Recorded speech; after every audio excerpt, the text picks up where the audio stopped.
Centraal Orgaan Opvang Asielzoekers. Iedereen houdt van mooi, netjes, opgeruimd huis. Maar sommige mensen zijn te ziek of te oud om het zelf te doen, hun huisje schoon te maken. Gelukkig bestaat in Nederland de mogelijkheid dat die mensen hulp krijgen van de zogenaamde thuishulporganisaties.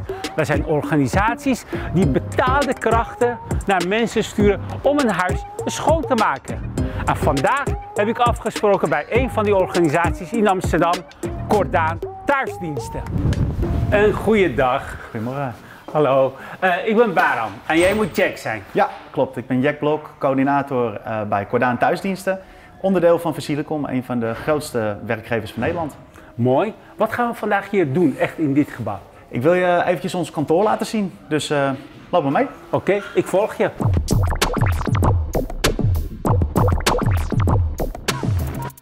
Nou, Baram, welkom in ons kantoor. Ja, maar kijk, jullie werk is natuurlijk bij mensen thuis. Daar gebeurt het echt. Maar wat doen jullie hier op het kantoor?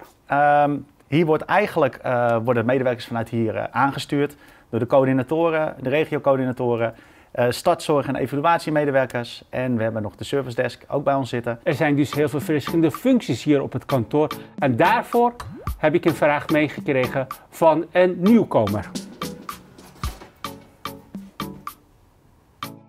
Ik ben Adil uit Irak en mijn vraag is, kan ik bij jullie doorgroeien? Ja, goede vraag Adil. Er zijn zeker doorgroeimogelijkheden hier bij Cordaan Thuisdiensten. We hebben de stadszorg- en evaluatiemedewerkers, we hebben de regiocoördinatoren, coördinatoren, service desk. Dus de doorgroeimogelijkheden zijn er zeker. Ik ben ook benieuwd hoe mensen hier kunnen beginnen. En daarvoor heb ik een vraag van Farzad. Ik ben Farzad, ik kom uit Iran en dit is mijn vraag. Wat zijn jullie werkvereisten? Werkvereisten hangt natuurlijk van de functie af. Wil je regiocoördinator of coördinator worden, dan heb je een hbo-werk- of denkniveau nodig. Wil je stadszorg- en evaluatiemedewerker worden, mbo-werk- of denkniveau, minimaal. Maar wil je gewoon als huishoudelijke hulp bij ons aan de gang, om te starten, dan vinden wij diploma's veel minder belangrijk. Wat is dan belangrijk?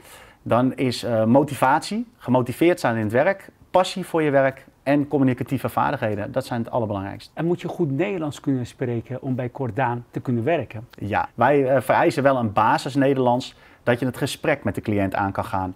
Een goed voorbeeld is bijvoorbeeld een cliënt die dan aan jou vraagt, wil je even de keuken dweilen of wil je even de woonkamer stofzuigen? Dan moet je dat wel kunnen begrijpen en natuurlijk ook dat kunnen uitvoeren. Hallo, ik ben Fizo, ik kom uit Sudan. Mijn vraag is, hoe weet ik waar werk voor mij is? Eigenlijk hebben wij altijd vacatures openstaan. In Nederland heerst nu vergrijzing. Dat wil zeggen dat de ouderen langer thuis blijven wonen en ook ouder worden. We hebben veel ouderen in Nederland en die hebben allemaal hulp nodig. Dus wij kunnen altijd mensen gebruiken. Dat is goed om te weten. En ik heb nog een vraag over diversiteit binnen jullie organisatie. Bijvoorbeeld wat betreft culturele diversiteit of leeftijden. Ja, onze organisatie is enorm divers. We hebben verschillende leeftijden, tussen de 18 en zelfs tot pensioenleeftijd nog bij ons aan het werk. Maar ook de culturele achtergronden zijn enorm divers. Ik ben Samina, ik kom uit Pakistan.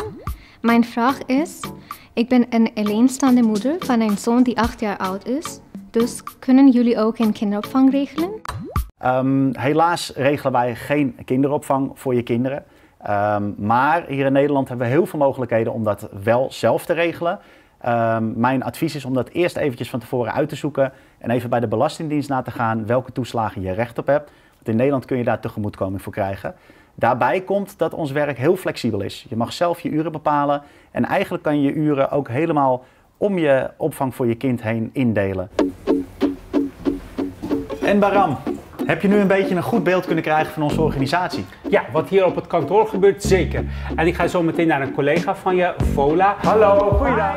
Die werkt als thuishulpmedewerker met een cliënt om te kijken hoe het echt in de praktijk op de werkvloer eraan toe gaat. Hallo, Hallo. daar zijn we weer. Meneer Mike en Vola, fijn dat ik bij jullie over de vloer mag komen, want ik wil weten hoe gaat dit werk echt daadwerkelijk op de vloer, hè? Ik begin met Vola, met een paar vragen. Vola, hoe ben je eigenlijk bij deze baan terechtgekomen?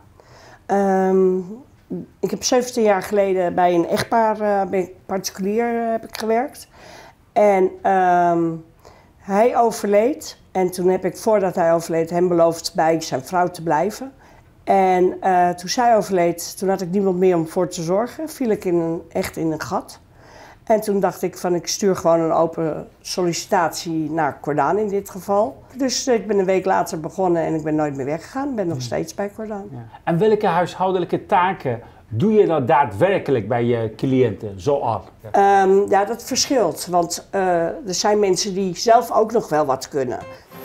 Het gaat dan dus voornamelijk om de zware taken zoals stofzuigen, dweilen, badkamer, achter het toilet.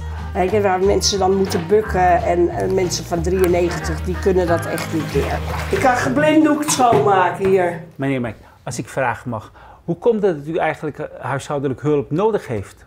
Dat komt door mijn hernia-operatie. En wat kunt u zelf doen?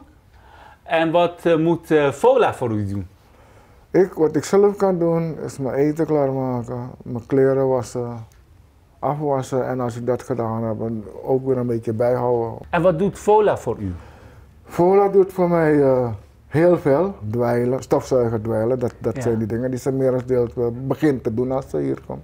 En wat vind je zo leuk aan je werk eigenlijk? Wat ik zo leuk vind aan het werk is het contact met de mensen. Je gaat gelijk glimlachen zien. Is dat zo? Ja. Oh, oké. Nee, het contact met de mensen. Vooral oudere mensen. Ik hou van oudere mensen. Ja. Omdat die veel te vertellen hebben. Ze hebben een verleden. En ja, ze waarderen het als je komt. En je komt daar om hun te helpen. Ja. Dus ja, het is heel dankbaar werk. Mooi. Ja. Ja, en geldt dit ook voor u? Vindt u het ook leuk om met Vola te praten? Ja, het is soms, hoe moet ik het zeggen? Het neemt toch wat van je af want het is 1 keer de week dat ik haar zie. Ja. En de dagen daarna, dan ben ik alleen, maar dus ik vind het heel belangrijk. Dat u uw ei ja, ik kan me ook uiten naar haar toe en dat weet zij en zo. Ja. Dus, ja. En voor de rest zou ik zeggen, nou, Vola is iemand die ik nooit zeg maar zou willen ruilen voor een andere. Ja. Mag je het van je overnemen? Ja, dat mag. Ja, en dan dit. Een beetje dansen noemen we dat. Kan wel naar huis. Maar het is eigenlijk best schoon hier.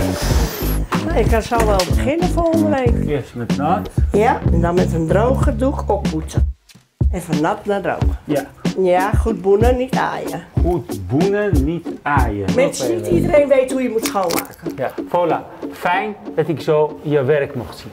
Ja, graag gedaan. Ik hoop dat je een beetje een goede indruk hebt gekregen van wat mijn werk inhoudt. Ja, eigenlijk wel. Ik heb dan gemerkt, het is niet alleen maar schoonmaken. Het is ook echt goed omgaan met de cliënten. Het is veel meer dan alleen maar poetsen. Ja. Dus nogmaals, ontzettend dank dat je je werk aan mij hebt kunnen laten zien. En wie weet, tot een volgende keer. Ja, wie weet tot de volgende keer. Oké, houdoe. Doei. Tot ziens.